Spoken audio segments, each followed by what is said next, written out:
It's the Slam Dunk. The government has said ministers will now not have the final say and the final sign-off when it comes to this fast-track bill to speed up the building of infrastructure, crucial infrastructure projects. When this becomes law in New Zealand, right?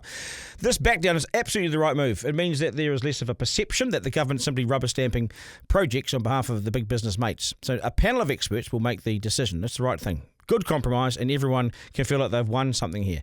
The Green Movement, who furiously oppose this law, can say, well, their march down Queen Street worked. They got the government into some sort of backdown or rethink, and a part it has, so good on them. But also good on the government for not being so dogged and for showing some flexibility. For far too long, too many of these big projects have stalled and not gone ahead because, well, industry claims there are just far too many hurdles. Why do we have power shortages now? Because we simply haven't built enough renewable energy projects in generations. So now the heat is on the players to step up. The government's done what you asked for.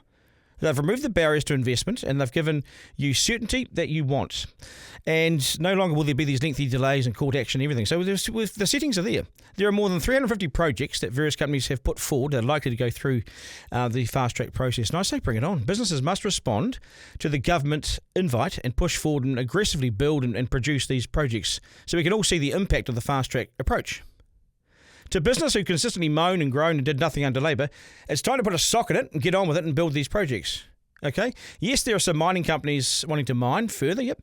Let's be mature about it, but they only make up 5% of the applications so far. So many are housing projects, and we need houses, right? I don't in any way see this as taking New Zealand backwards. In many ways, it's a challenge to businesses here and overseas to step up. It's not the government's job to always build everything, but it's their job to get the settings right to allow the building to go ahead as quickly as possible and with some safeguards in place, but not so many safeguards that we don't do anything. Shane Jones won't be everyone's cup of tea, but I applaud him here for standing in the face of those who want no progress and saying enough is enough. We have to do something. So now we stand by and wait for the announcements and the investment. I suggest business be quick and get on with it before a future government scraps the progress and puts up new barriers, but you can't now claim it's too hard to build. It's not, and you know it, so get on with it. Right, I think that's us. Duncan Garner, live.